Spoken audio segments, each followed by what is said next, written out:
Good day, Rise listeners. It's me once again, Sinalo Matubatuba, your host and enthusiastic podcaster from Rise with Sinalo Matubatuba. We have yet again a special guest by the name of Advocate Flo Letoaba. Her face might look very familiar to those of you who have, graced certain shows like news shows and stuff like that. But just to not say much, but actually give the floor to Flo. Welcome, Flo. And if you could just, briefly introduce yourself to the person who doesn't know you. Yeah. Well, Sonado, thank you so much for having me. I'm usually on the other side, so really trying to still get out of my media flow. So I almost said welcome to the show myself, actually. But yeah, my name is Flo. I am a former broadcaster.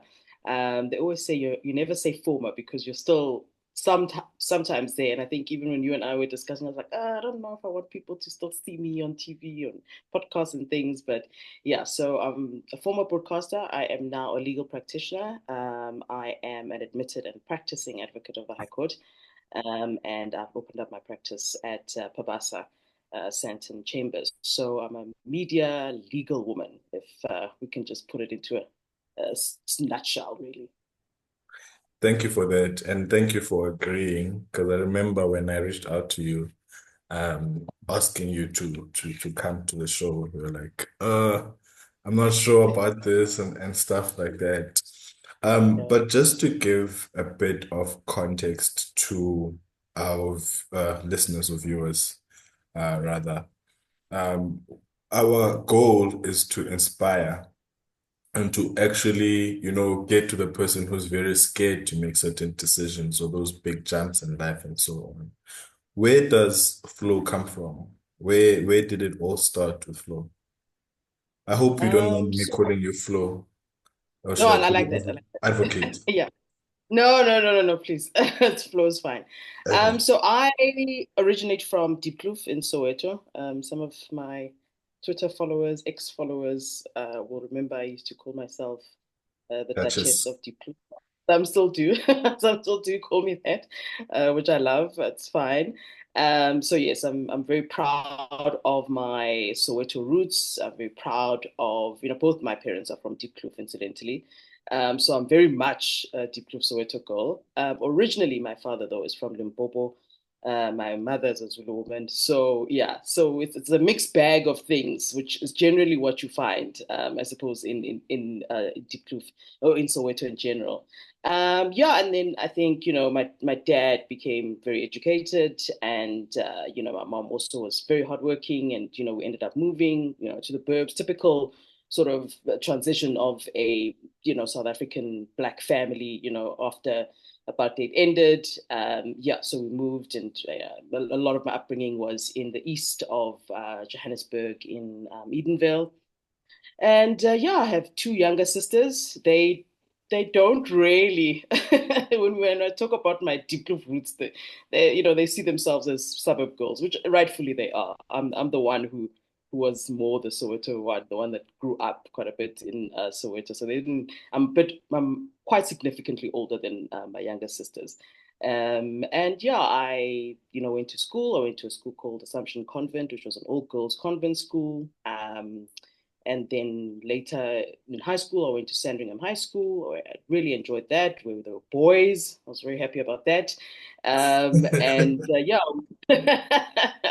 yeah, but I did really well at the school. I had colors, deputy head girl, all of that thing. So the boys became useless at the end of the day. I thought that would be the excitement for long term, but it was short lived, and I went Short-lived. back to my went back to my normal, hardworking, overachiever self. So yeah, no, so that's really who I am. And then of course varsity, and my whole plan was to finish my law degree, which I did, and become an attorney. I had secured articles at one of the big, actually two of the big law firms.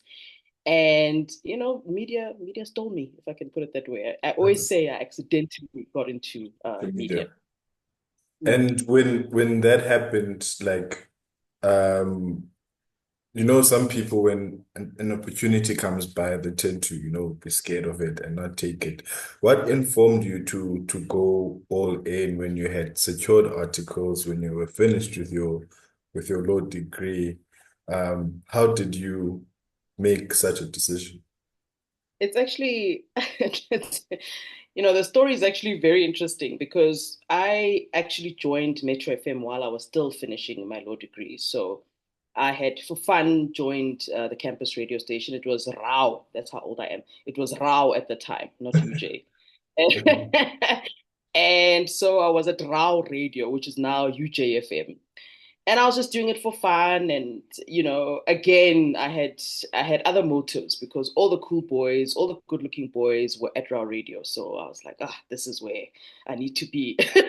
But again, as usual, Yeah. I went into my leadership roles, and and the next thing I knew, I was head of news at Raw Radio, and we were part of the management team that actually got the license for Raw Radio from ICASA to be broadcast as a normal FM radio station. So I know how to build a radio station from start to finish.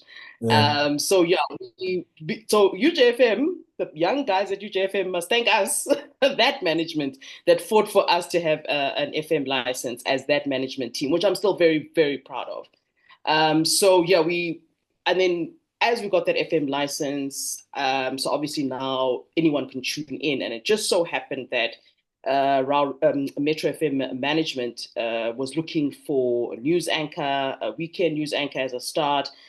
And so, one of my favorite human beings, Leo Mani, I always say, in the industry, we use the word discovered. That's the person who discovered me. Okay. Leo Mani was a programs manager at the time at Metro FM, and he was fantastic about scouting new talent. He loved raw, new, fresh talent, and that was his whole thing. And he wanted to revamp Metro FM, and he wanted to bring younger, And I mean, I was that young because I must have been about 19 at the time. Yeah. And yeah, he approached me, and initially I said, "This is not what I want to do. I'm not interested in I radio want that to be much. a I just do it for." lawyer. Yeah, Yeah. I actually said that to him, and when we do chat, we still laugh about that. The attitude I gave him. He still says you were, one of the first people I ever came across who said no to Metro FM, and eventually he convinced me, and I obviously had the conversation with my parents, and yeah, we agreed that okay, it's not going to interrupt my studies. I'll be doing weekend news later, and I think the closeness and the relationship that I then developed with Leo, he then wanted me on breakfast, but he always said not to clash with my exams, not to clash with my studies. So then I was on the breakfast show for a while. And then the plan was, and I promised my parents, as soon as I graduate, I'm leaving this media thing, I'm leaving Metro, and I'm going to go do articles. I did exactly that. However, at the time, there was a gentleman who I think a lot of people who know anything about SABC would remember, Dr. Snukizu Zigalala. He called me, his office called me and said, "We hear you've left SABC." I didn't even think he knew me really. And he said, "No, we need to talk." And I said, "Nah, we don't need to talk really because I'm going to do articles now." And he made a big offer to me, asked me to start doing television news, and going back to my parents and having to say, listen, that plan of doing articles, it's off again. Yeah. So, Yeah. but I managed to convince my parents to let me do this thing. The plan was to stay for just 5 years, 6 years, but I overstayed my welcome. But in the back of my mind, I always knew I'd go back to law. I wasn't quite sure in what capacity, how, when. I entertained doing articles again. I've entertained all sorts of things in ways of going back to law, but I think I always knew I would eventually go back. Yes. And when you actually did make the decision to go back to law, um, okay, let me rather say, during your time, your stint as a broadcaster, I um, don't know if it was a stint, it was 20 years. More than a stint. okay, let's say your Yeah, your your the time. broadcaster time. My Um, sentence, my long sentence.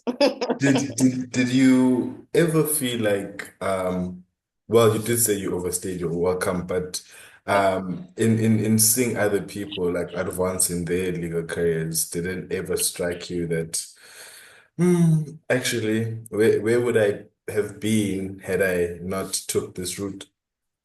I still think about that. And incidentally, when I was breaking the news to my parents that I'm now going to be doing television news, and the money was really good compared to what I'd be getting, doing articles. And I always remember my father saying, "You know what? You will be earning a lot more than your friends now who are doing articles." But they will reach you, and not only reach you, they will surpass you. So yeah, it's something that was always in the back of my mind. It's something that I always thought about, and I still think about it now. Being a new advocate, and I'm still in that phase of still learning, and still, sometimes I get so frustrated with myself, and I'm very lucky to have seniors who are so patient and want me not to be frustrated with myself. When I do get frustrated with myself, I'll often just go, why didn't I go back to this 10 years ago? How far would I be? But I also don't want to say that because it's not as if I was sitting doing nothing. I was building my career. I was meeting the right people, really. And some of the people that I met along the road of being, a media practitioner are the very reason why I was able to join Pabasa. I was able to become an advocate. So I don't resent the journey. Sometimes in my frustration, it might upset me, but I don't resent it. No. Yeah. It's something I'm very like, enthusiastic about actually.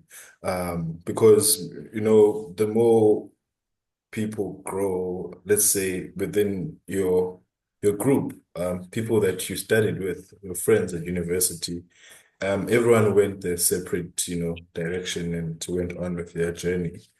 Right. And in my experience, my father always says, chase the exposure, chase the experience, not the money. Yes, The money will of always course. come.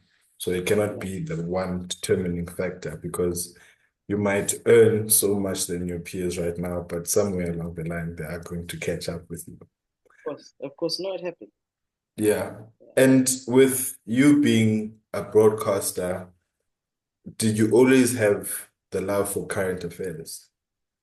Yeah, and Um, I think that's really what made me a successful broadcaster. In that, um, you know, loving the law also. People say I abandoned law, but not really, because I use a lot of my knowledge with the law and my love for law to be the broadcaster I was. And a lot of the times I'd have to interview lawyers, advocates, and I love politics too. So a lot of my exposure to law helped me to become the interviewer that I was, that I became as a broadcaster. So it wasn't wasted per se. Yeah, I think that in general, it was not a journey that I can look back on and frown upon. So I I don't know. I think I used it well. Yeah.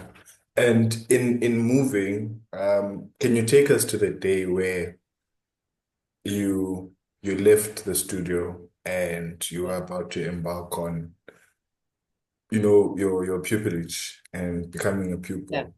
Yeah. Yeah, I thought building up to it, I was just excited, right? So I thought, I'm done, I don't care. But it was actually really quite emotional. And I think, the last crew that I worked with as a media practitioner was the crew that I loved very much, the co-presenter that I really liked. And so it was very sort of heartwarming, just, the goodbye that they did for me. It was very sweet. And part of it was, on air, obviously. So that was very emotional for me, which I didn't expect that I'd be emotional, because at that point I was like, I'm done. I'm finished with you people. I don't want to Yeah. be here anymore. I'm so excited about going back to law. But yeah, it was a beautiful evening. And I'm in touch with many of the crew members and, some of my former colleagues. And I have to say, a lot of them are just so happy and so proud of what I've done. And a lot of them will always tell me, it's very inspirational. Just a reminder that you don't have to stay somewhere. You can grow, you can change, you can divert, you can life. Life can be long, and we can do many things in life. I mean, I've heard of people transitioning from being lawyers to doctors, or things like that. So yeah, I think that I'm glad that I took that leap. And I'm proud of myself for taking it because it could have been easier to just say, listen, media is all I know. This is where I'm going to stay. I don't want to kind of go into an industry I know nothing about right now. But I decided no. In fact, it's actually the best time when there's nothing more for me to give in media. Yeah. Yeah. And when you did start pupillage, like can you recount like a very, challenging period? Um, I've heard a lot of stories about pupillage, Yeah. being an Yeah. articled clerk myself. Yeah. Uh, yeah, Yeah, look, I think what you're experiencing is very much very similar to what pupillage is, except you experience it for 2 years, hey. yeah, For others, a quick year and you're out. But it's extremely challenging. It was very challenging. I mean, one of the things that I think anyone who goes into pupillage must know, and they'll find out, obviously, is that it's a whole year of studying and shadowing and getting mentorship. It's a year of also not getting paid. Just a reminder of that too.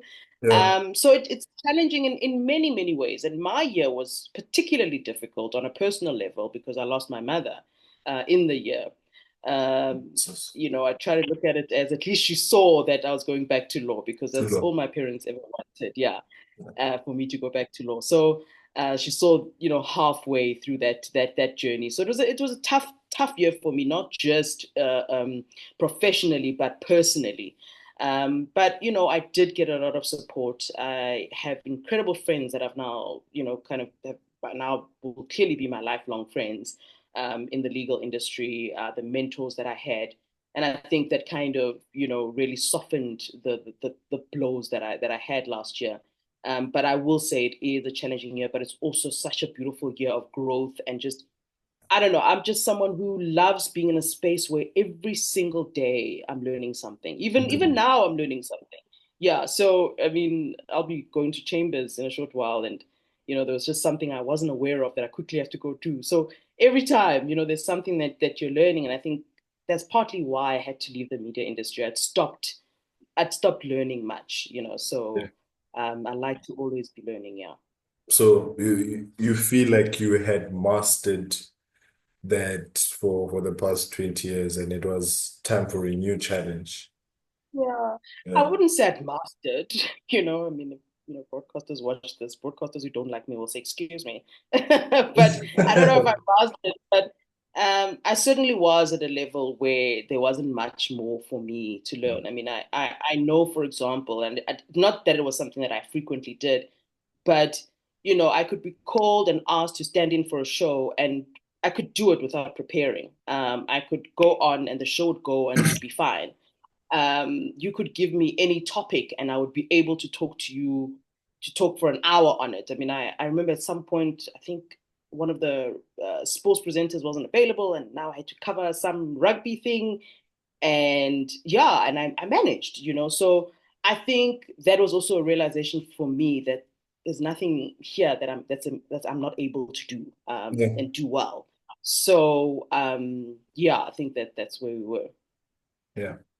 And talking about like, being overcome with emotions, and I would think also like imposter syndrome, going Yes, into an unfamiliar territory, in as much as yes.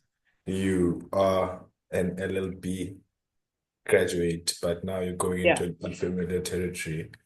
Um, what could you say to, someone who is yet to make this change? There are many Yeah. people that would like to transition to advocacy. One, two, what has been that one thing that has kept you going from doing pupillage and even now? Okay.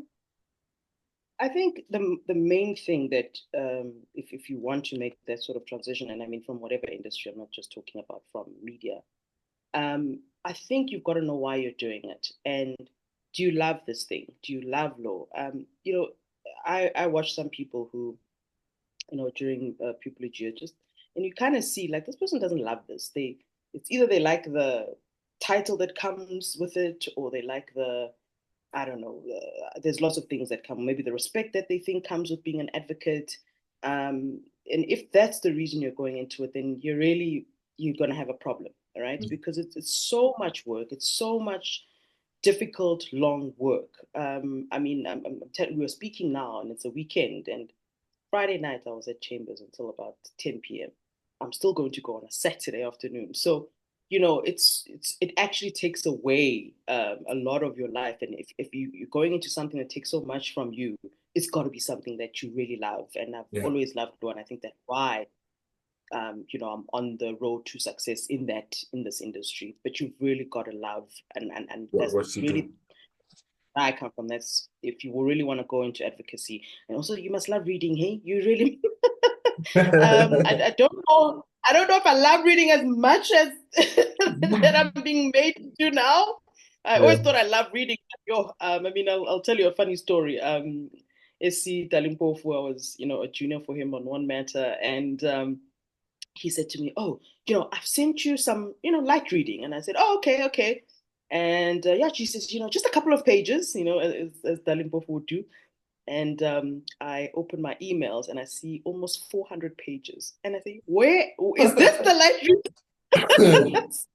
You Come. really gotta like, if you don't like reading, please, this is not the place. Yeah. And then just to answer your next question, I think you can't remember actually what your next question was actually, but I think you said in terms of learning, like even now, yeah, I think you continue to just yeah, those are things that I'm still Yeah. taking in as I continue on this journey, and yeah, the lessons that you get from your seniors and all of that. So, and imposter syndrome is what you asked me. Yes. That'll always be with you. And one of the seniors that I work with and a very close friend of mine, Advocate Camille Premed, he said to me, he identified it quite early that I was having that imposter syndrome, and he said, it stays with you. It really actually does, and I think the point where it stops staying with you, I suppose, is when you become an SC. And I suppose they have their own battles. Yeah. Senior councils have their own things, but I take comfort in the knowledge that this thing it's with you all the time. But I'm also and grateful to both my late parents that I grew up in an environment that was enriching, and I was always affirmed, and so I don't I don't walk around, I don't needing people's affirmation as such, right? So I was given so much of that confidence in growing up, and my parents would always say you're the best, So Yeah. I don't, yeah, so I don't.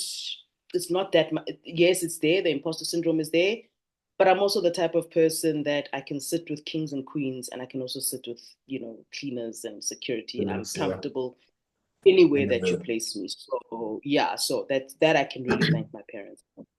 Okay. So earlier on, you recounted that you had secured articles and you were due to do articles. However, plus minus 20 years later, you went on to, I'd say, apply for pupillage and do pupillage. Why not the attorney route for you? Sure, that's a very good question. I think you candidate attorneys have it tougher. But um, I'll tell you this. I did actually consider articles. I had spoken to one of the big black law firms, and they were very keen to have me on board.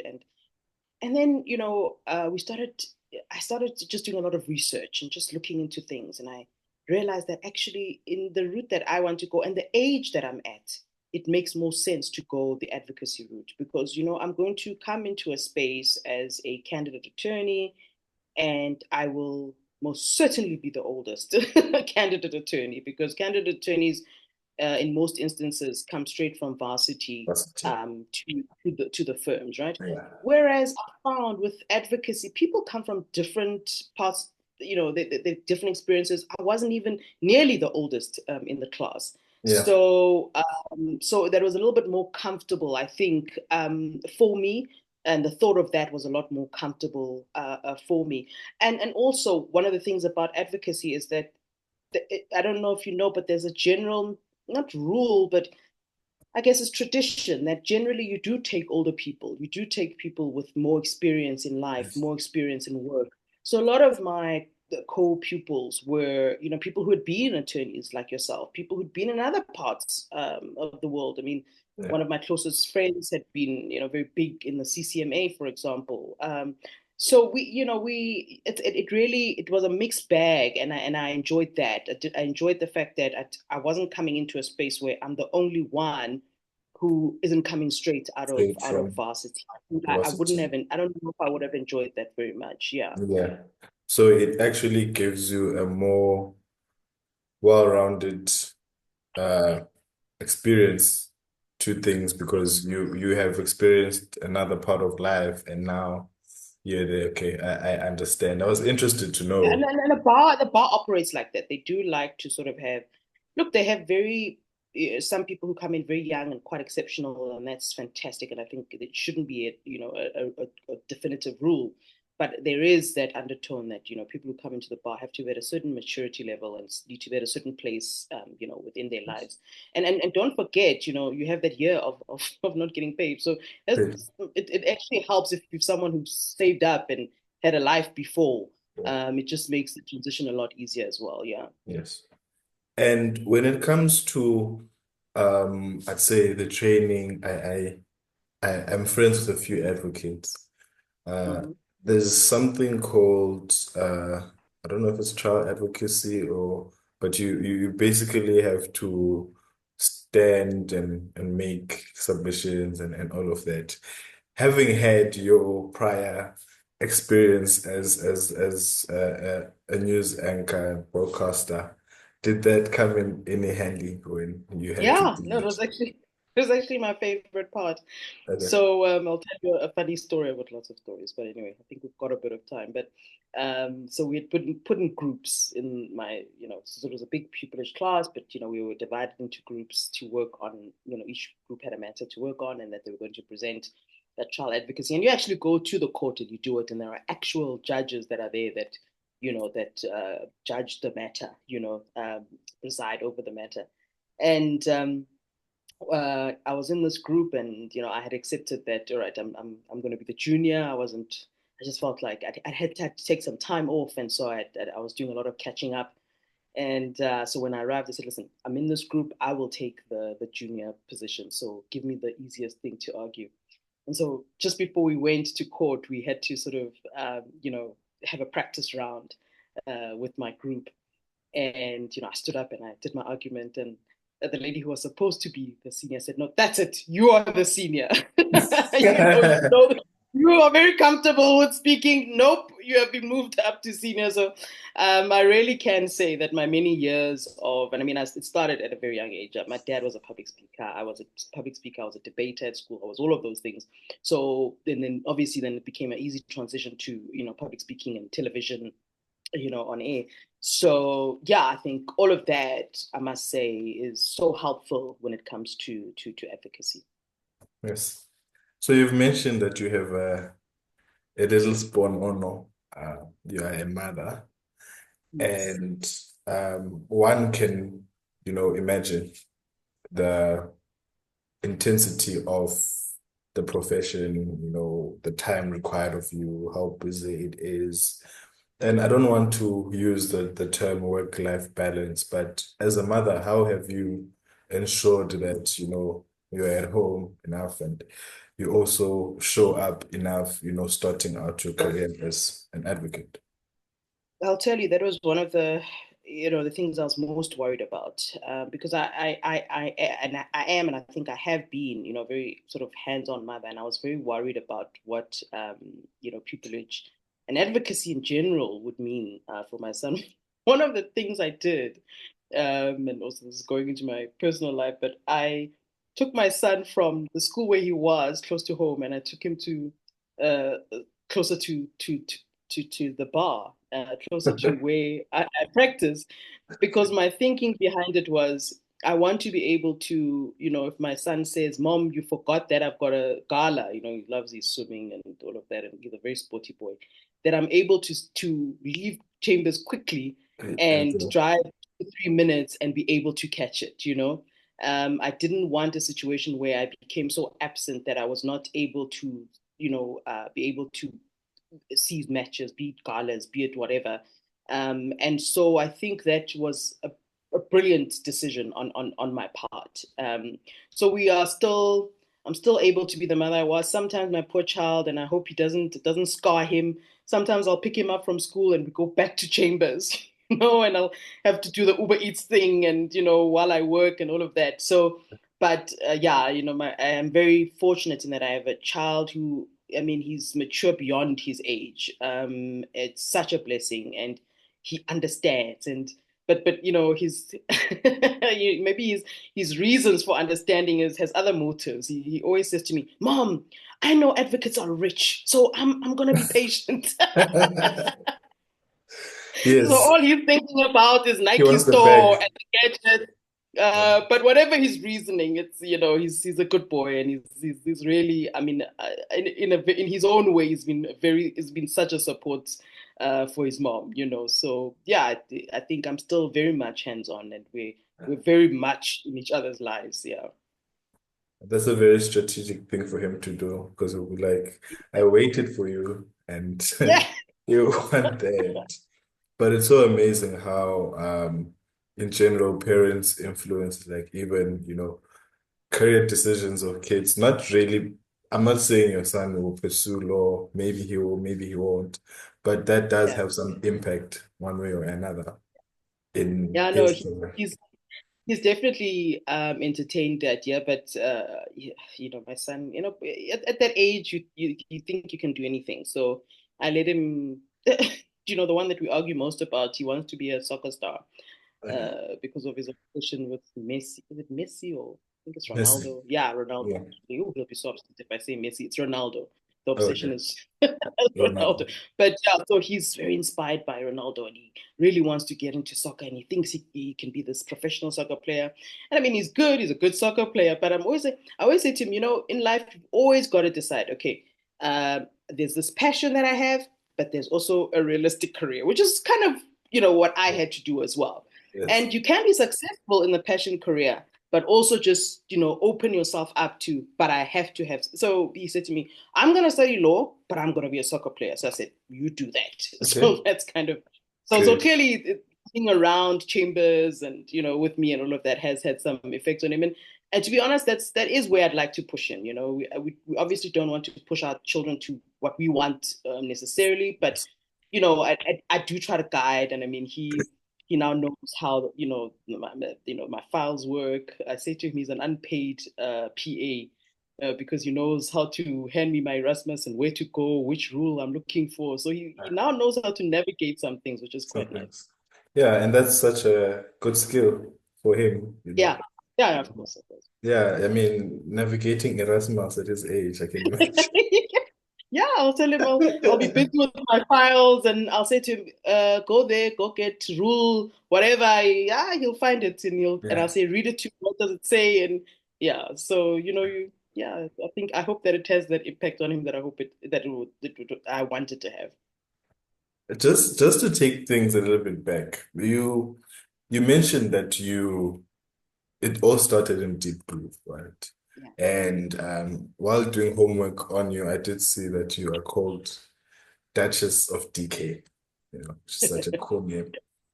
Um, I don't know how old were you when you left, but in moving from the township to the east, eastern suburbs, um, what was that experience like for you?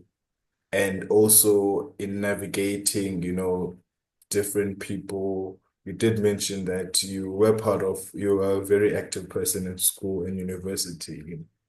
Um, did that how did that transition moving from the township to, your suburbs, really inform you and your outlook and the message that you seek to convey to South Africa and to the world? I'm actually grateful that I was old enough for it to have an impact and for me to understand what was going on at the time. As I say, the move happened, after apartheid. I mean, I was in school during apartheid, in my primary school. That's, and I was lucky because I was shielded from a lot of the things. So yeah, as a black person, you're always going to experience racism, but I was shielded in that, my parents were able to take me to a very good school, a private school, an all girls convent school where, even though we were not in the suburbs, I interacted a lot with, everyone. I have black friends, colored friends, white friends. I have every, so I think that made the move from township to the suburb that much easier for me because I already had my close friends that were white, that were Indian, that were colored. So it wasn't the biggest sort of it wasn't a shock, if I can put it that way. It was just like, oh, okay, I guess it's just home has now become more like school where we're more integrated. So now Yes. we have white neighbors. Now we Yes. have, yeah. So that I can't say it was shocking in any way, because I was never at what was called the black schools in any case. So it was very very natural for me, and I think that my parents were very supportive. So, they were very much in my school life. So not much impacted me, whether, at home or at school. So I can't lie and say that it was a difficult transition. It definitely wasn't. And, you know, moving to advocacy. So we did talk about, imposter syndrome, in some days and all of that. Like, what is your constant reminder on a daily that you shouldn't be hard on yourself and that pushes you forward in establishing yourself, after having had another full successful career. Yeah, yeah. Yeah. Um, it's really the support that I get. There are moments and times where I'm just like, "King, man, am I retarded? Why, why am I not understanding this?" But like I say, and I said, I have such good support, from the seniors that I work with, and I have been very blessed to be working with some of the most incredible seniors in the profession. Um, and I think, just yesterday, I was chatting to one of my seniors and I said, please be patient with me. This is not a matter that I know very much about that he's, brought me into. And he said, well, we all have gaps. As much as I've been here for X amount of years, there's still things that I'm learning. And he says, in fact, imparting skills on you is actually imparting skills on myself. I'm learning as I teach you. So I think things like that have helped me so very much. The level of support and the level of seniors that I'm surrounded by. I'm very sure of the fact that I will excel. It's really just a matter of time. Yeah. Yeah. And I would like to know because I'm very interested in, I like seeing people like blossom and grow in their careers, and I'm into mentorship and stuff like that. So it brings me utmost joy when I see people, especially when I have known them before and what they did. To tell you a short story about yourself, I was a very religious follower of your show on one of the channels. I'm not going to mention the channel. But then somewhere, somehow, you just disappeared. I was like, well, I didn't get the memo. What is going on? And then earlier on, or late last year, I happened to come across a post on LinkedIn that had you. And I was very excited and very happy. And I was like, okay, I need to speak to this person. So I need to arrange Yeah. something as soon as I can so I can speak to them. And for me, your story, I wasn't aware that you did law. So seeing you from, broadcaster to lawyer, it was a very inspirational story for me because one can, just think about, what you had to go through and also the affirmations that you talked about and not caring who says what, but being hell-bent on what you want for yourself and in achieving that. For me, that was very, very, very much admirable. So that's why I decided to actually call you to the show and speak to you. And interviewing a former interviewer can also be quite challenging because you're like, hey, what Well, you're is this doing one? well. What is this one doing? Thank you I'm so much. actually more worried. I'm worried about myself. I'm like, because I'm used to asking questions. I'm wondering, am I answering properly? So I think, both of us are dealing with whatever we're dealing with. But yeah, I'm not really used to being on this side, I must say. But yes, thank you so much for reaching out. And I think what moved me because I get called onto podcasts all the time, and I don't want to. And a lot of them want to talk about stuff that's meaningless. That doesn't mean anything to you, my personal life. And although we've touched on my personal life, but what I liked about how you approached me was that, listen, we really just it's a case of wanting to establish how you did it. It might be inspirational to other people, and I think you articulated very well.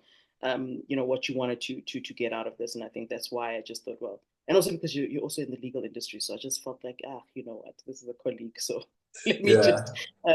that, yeah. So, but yeah, thank you so much that you for reaching out, and it's been great Yes. talking to you.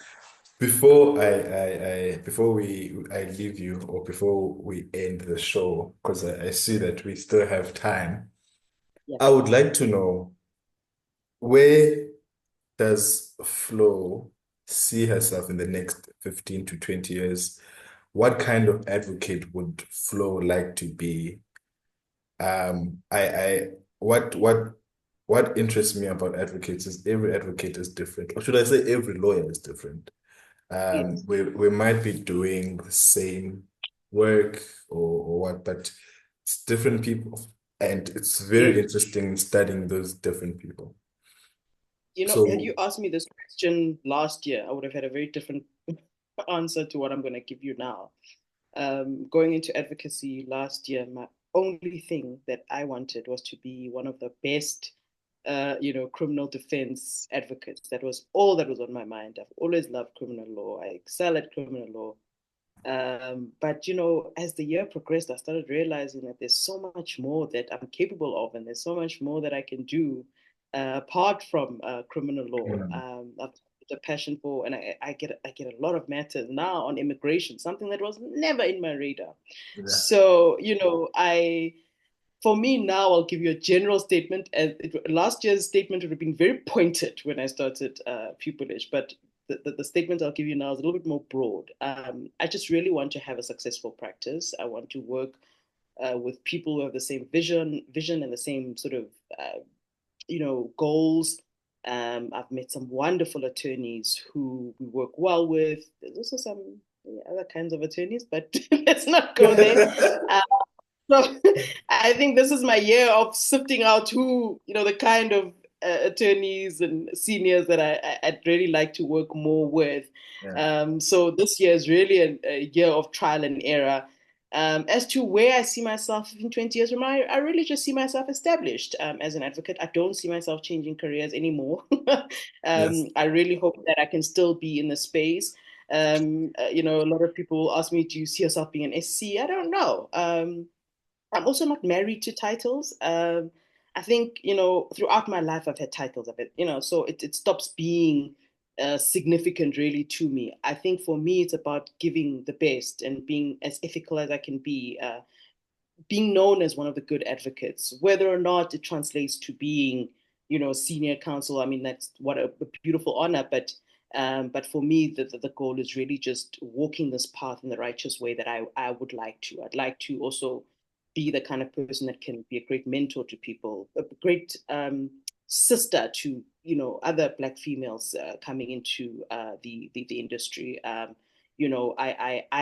was lucky to have enjoyed that. Some weren't as welcoming, and that's fine. It doesn't always work that way, but I know what I experienced, what I want to be, and what I don't want to be to others. So I'd really like to be the kind of advocate that other younger advocates can go, sure, that's a big sister. That if you have an issue, that's the person to go to. True, true. So yeah, that's really how I really just want to live my life and see myself in this career. And you know, as we close off, what would you say to the young woman who left university to join Metro FM? and who is now an advocate and a mother and all of the great things Yeah. that you've been doing and that you are. You know what? So talking to my younger self, hey, Yes. yeah, it actually makes me very emotional to think about. Um, I'm very proud of that young girl because, and sometimes I wish I still had some of her attributes. You know, the younger Flo didn't take no for an answer. I had no scam. Like if I want something, I'm knocking on the door. I mean, I remember when I started television and I felt like, oh, I'm becoming too good at this, and then I went to go knock at one of the boss's doors and I said, listen, I think you can now put me on prime time, you know? And he did, Oh, you great. know? I had absolutely no scam, you know, when I was younger. If I wanted it, I made sure I didn't care who I annoy. But now I have a little bit of, and I think that's what happens when you get older.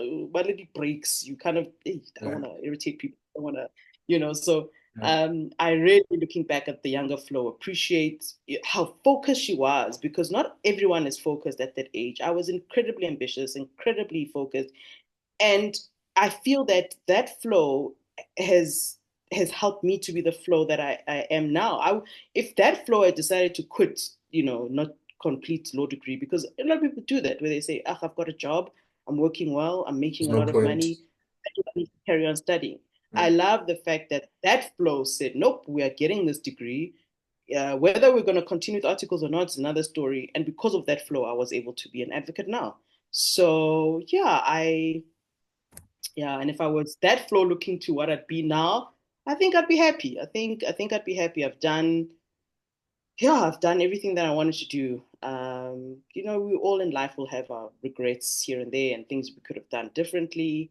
I so wish my parents would have seen me becoming this advocate that I now am. But I also just feel that wherever they are, you know, guiding me as well as my late grandmother, who also, you know, was very active in my law career. So yeah, I think that's really how I would approach that. Yeah. And um, as I'm about to release you, I think you're just enjoying talking to me now. yes, yes, yes. I think we've had a very great interview. Yeah, I was very nervous at first, dealing with an yeah, interviewer and an advocate, yeah. But now I'm Um, so chilled. but yeah, I've actually I came across a good term that I love very much at an event, a networking event I went to in Rosebank 2 days Yeah, ago. They said he's good people. So yeah, yeah, Flo is good people. I Um, am.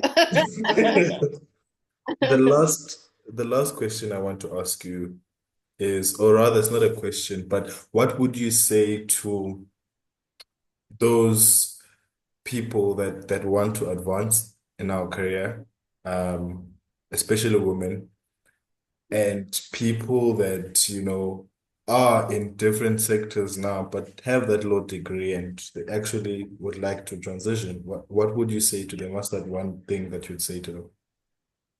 I would say do it, you know, remove fear from anything that you do in life. And fear is such a normal human emotion and normal thing that we feel as human beings. And I saw a quote somewhere saying, you know, do it scared, do it worried, do it nervous, do it angry, do it. Just, you know, you never know what can happen. Because, you know, I have a friend now who's actually quite inspired by me having gone the advocacy route, who is in media. And he said, you know, he's thinking of doing a law degree. And I said, well, that's it. Let's go register. You know, you know, I said, you'll wake up in 4 years' time and you'll have a degree, or you'll wake up in 4 years' time and you're still what you are. So doing it is, you know, either way, something will happen. But if you don't do it, nothing will happen. So the whole thing is just do it. Just whatever it is, just dive into it. Don't think too much about it, because I think what stops us a lot of the times in life, in progressing, is we think too much about it. Not to say that you mustn't have thought, you know, when you undertake, you know, in anything that you do, but sometimes that thought can stop you. I mean, I remember my father and I were looking at a property somewhere, and the owner of that property was a gentleman who actually wasn't educated. He had just gotten lucky in business, and he'd taken a lot of risks, and he was very wealthy. And I said to my father, "Don't you feel bad that you spend so many years studying and all of that, and you meet this guy who never studied, and he's actually wealthier than you are. And he said that's because he doesn't have a risk. He doesn't have a cap Risk to, you know, tolerance. yes, that's it. He just jumps into it, and if it works, it works. It doesn't, it doesn't. And I always remembered that. So sometimes when I get too scared, that's actually when I say, well, then now that's why we have to do it. Because I'm that scared, now we Exactly. have to do it. Yes. So, and I think that really helped me in my journey of life. I try to, as much as I think about things, and I am an overthinker, but I also try to abandon that and say, but either way, just go. Yeah. There's a Yeah, very famous quote that I love that says, never abandon an idea that visits you daily. So if exactly.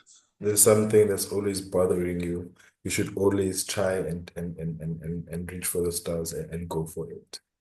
But yeah, that marks the end of our interview today. Thank you very much, Flo, for coming.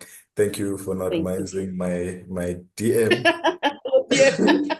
And And I do, actually, and I do my DMs. I do. I'm very guilty of that. I can imagine. So thank you for responding and actually having the vision that I had for this episode. Um, Thank you very much for that. And I hope that the profession is very small, so I have no doubt that I will We'll bump either into each other. see you Or or maybe I'll be work your with you. mentor in future when you decide to join advocacy. We don't know. We'll see about that. Yeah, yeah, Or, or a brief here or there, we don't exactly. know Yeah. how that will go. But thank you. What you did really spoke to me and is very inspirational. And I can imagine to many people who are of my age and even younger, who know Flo as a broadcaster, who now see you in gowns. That is just so astounding and very great. Please don't ever, be small, like stay shining. And I am confident that you will do great. I hope to Awesome. see you soon. And yeah, I am sure thanks. we will see each other. Yes. Thank you so Yeah, much for inviting me, and I really enjoyed this interview. And all the best with your podcast. All the best with your law career. And I'm pretty sure we'll somehow our roads will connect at some point. Thank you so much. Eh? thank you.